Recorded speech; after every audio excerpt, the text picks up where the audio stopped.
and the children that were not, whose families were not able to get into these programs. So that's a lot about what we're fighting for. So I just want to ask all the members of the steering committee and representative, if you could raise your hand so folks can see you. So if you see some of these folks, look at their faces and definitely make sure you talk to them and touch base and get information.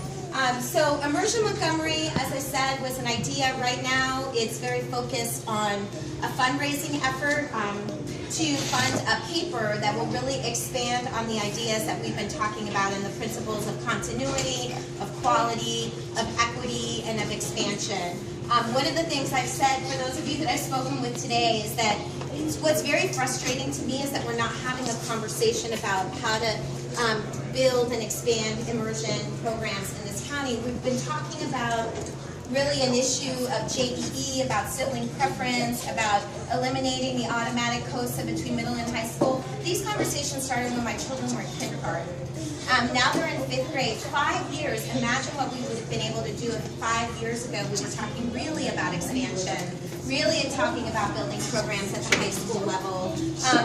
These issues are really non-issues, and so our paper and this effort, first and foremost, is about starting to focus Montgomery County on a real conversation about immersion and building good immersion programs in this county. We started out of the gate earlier than lots of other school districts, and we have fallen behind.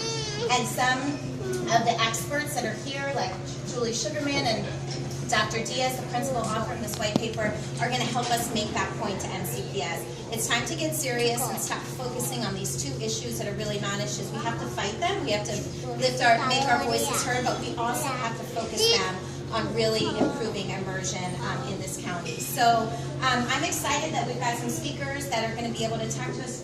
Julia, it would be great to say a little bit about the paper and what we're trying to do there, but the paper is a beginning point. So once we get this paper, we envision we'll do summits, we'll do work, and Immersion Montgomery is at a beginning point. Right now it's about a paper, but it could become a political action committee, right? We could start giving to candidates that support immersion education. We could start educating people about who to vote for and who to support that supports, that's behind our agenda. So this is up to us what we want to make of it, but I just want to say that I've been just impressed and amazed that we've had this kind of response, and that it's been incredible to start to hear from other parents and other language immersion programs and to start to build that community. So thank you so much. I'm going to ask Dr. Julie Sugarman to go first and talk about the paper.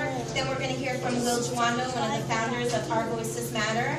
And then the Honorable Representative Ana Sol Gutierrez is here, the author of the Maryland Seal of Illiteracy Bill. So we all owe a big thank you to for getting that done for us. Okay. And Julie doesn't have to stand on the chair. No, I was going to say, if I stood on the chair, I would spend the entire time just thinking about being on the chair. Thanks. Do you have volume high? I'm in Montgomery County for 16 years, and for the first 15 I worked at the Center for Applied Linguistics, which you may have heard of, as a major leader in bilingual education. I've been working on dual language programs, so that whole time I was at the Center for Applied Linguistics. And I've recently moved over to the Migration Policy Institute, where I'm working on English language learner policy sort of more broadly. So it's funny because I just moved, but people still call me and they're like, I know you're not at Cal anymore, but can I ask you a dual language question? So I'm just so thrilled to be able to come back to my love of dual language and talk to you about that. There have been other conversations about immersion in Montgomery County over the 15 years I've been around, and probably before that, of really wanting to talk about getting more of an organized program together and expand the types of immersion that we have in Montgomery County.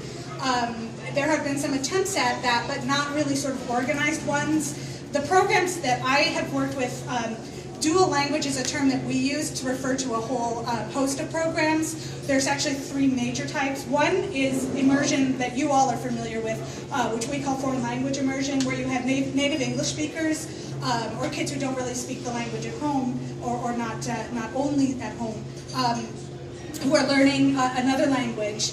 as well as English. Then on the other side, you have the developmental bilingual programs, where, for example, you might have all native Spanish speakers who are developing their Spanish as they go through elementary school, and then adding English to that in a way that develops both languages.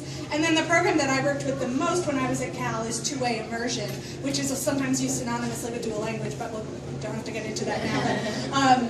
Two-way immersion programs have both groups of kids. You have half native English speakers and half native speakers of the partner language, and they're together in the classroom learning both languages.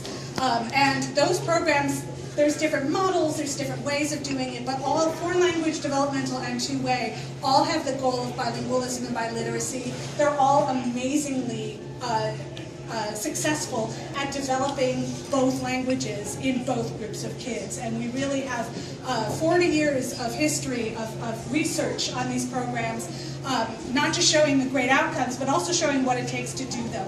And so that's what this white paper is sort of going to focus on, because we have sort of a limited timeline. It's not going to get into all of the details. There's plenty of other places where we can help Montgomery County see, I actually helped write the guiding principles for dual language, so I'll be happy to help them with that if they want.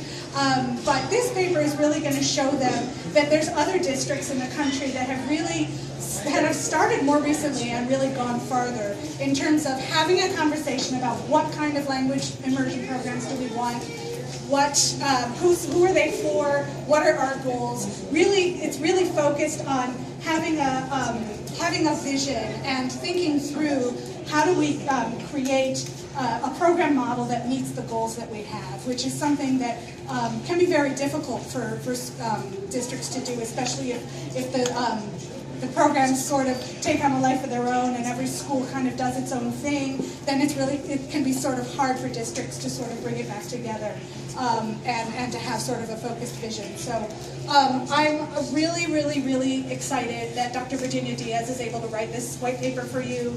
I worked with her in Boston. She brought me in to work with the Boston Public Schools on their dual language programs.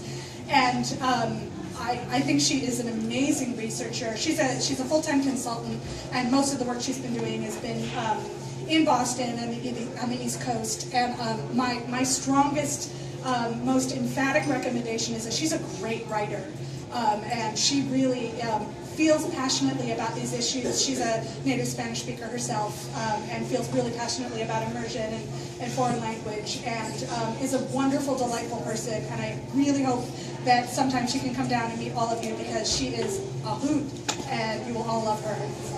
So we are really excited to work on this paper and to help Montgomery County develop a vision for foreign language and dual language immersion for the future.